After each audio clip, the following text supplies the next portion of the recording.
William Gadouri, un adolescent de Saint-Jean-de-Matha dans la Naudière, est devenu une petite vedette à la NASA, à l'Agence spatiale canadienne, et à l'Agence spatiale japonaise, alors que sa découverte est sur le point d'être diffusée dans une revue scientifique. Passionné des Mayas depuis plusieurs années, il a analysé 22 constellations mayas, et s'est aperçu que s'il reliait sur une carte les étoiles des constellations, la forme de chacune d'entre elles correspondait au positionnement de 117 cités mayas. Aucun scientifique n'avait encore découvert une telle corrélation entre les étoiles et l'emplacement des villes mayas. Le génie de William a cependant été d'analyser une 23e constellation. Celle-ci contenait 3 étoiles, et seulement 2 cités correspondaient sur la carte. Selon sa théorie, il aurait donc dû y avoir une 118e cité maya dans un endroit reculé et inaccessible dans la péninsule du Yucatan, au Mexique. Des analyses à partir des satellites de différentes agences spatiales internationales ont révélé qu'il y avait effectivement une pyramide et une trentaine de bâtiments à l'endroit précis identifié par le jeune homme. Le journal a eu accès aux images satellites où l'on voit différentes structures de ce qui pourrait bien être une ancienne cité. Des formes géométriques, comme des carrés ou des rectangles, sont apparues sur ces images, formes qui peuvent difficilement être attribuées à des phénomènes naturels, affirme le spécialiste en télédétection à l'Université du Nouveau-Brunswick, Dr Armand Larocque. Non seulement il aurait découvert une nouvelle cité maya, mais il s'agirait d'une des 5 plus grosses. Quand le Dr Larocque m'a confirmé, en janvier dernier, que l'on distinguait une pyramide et une trentaine de structures, c'était extraordinaire, a dit le jeune homme. Il a nommé cette cité perdue Caxangravakashi, soit bouche de feu en français. Je ne comprenais pas pourquoi les Mayas avaient construit leur cité loin des rivières, sur des terres peu fertiles et dans les montagnes, a indiqué William Gadouri. Il fallait qu'il y ait une autre raison, et comme ils adoraient les étoiles, l'idée m'est venue de vérifier mon hypothèse. J'ai vraiment été surpris et excité, quand je me suis rendu compte que les étoiles les plus brillantes des constellations correspondaient aux plus grandes villes mayas.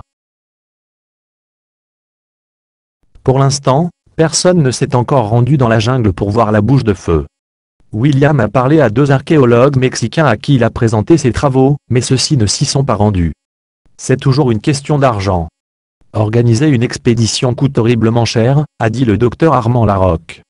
Les archéologues ont promis à William de l'amener lors de leur fouille. C'est le souhait le plus cher du jeune homme. Ce serait l'aboutissement de mes 3 années de travailler le rêve de ma vie, a-t-il dit. William Gadouri s'est intéressé aux Mayas à la suite de la publication du calendrier Maya annonçant la fin du monde en 2012. L'ado a trouvé 22 constellations dans un codex Maya de Madrid. En reliant les étoiles des constellations pour créer des formes, et en appliquant avec des transparents les constellations sur une carte Google Earth, il a constaté que cela correspond aux cités mayas de la péninsule du Yucatan. Au total, les 142 étoiles correspondent à 117 cités mayas. Les étoiles les plus brillantes représentent les plus importantes cités. De plus, la méthode utilisée par William fonctionne avec les civilisations aztèques, Inca et Harappa en Inde. Il a trouvé dans un livre de référence maya une 23e constellation qui était manquante. En reliant les 3 étoiles, il s'est aperçu qu'il manquait une cité maya sur la carte. Il a partagé cette découverte avec l'Agence spatiale canadienne, qui lui a fourni des images satellites de la NASA et de l'agence japonaise JAXA. Il a visité aussi une centaine de sites web distributeurs d'images satellites, qui lui ont permis de mettre la main sur des images datant de 2005, une année où un grand feu avait dévasté la région, ce qui a rendu plus visibles les vestiges de sa cité perdue. Les experts et scientifiques sont unanimes. La découverte de William Gadouri est exceptionnelle. Ce qu'il y a de fascinant dans le projet de William, c'est la profondeur de sa recherche. Faire le lien entre la position des étoiles et la localisation d'une cité perdue, et l'utilisation des images satellitaires sur un tout petit territoire pour y déceler des vestiges enfouis sous une végétation très dense, c'est tout à fait exceptionnel, a dit Daniel Delisle, de l'Agence spatiale canadienne. Il a d'ailleurs remis une médaille de mérite au jeune homme.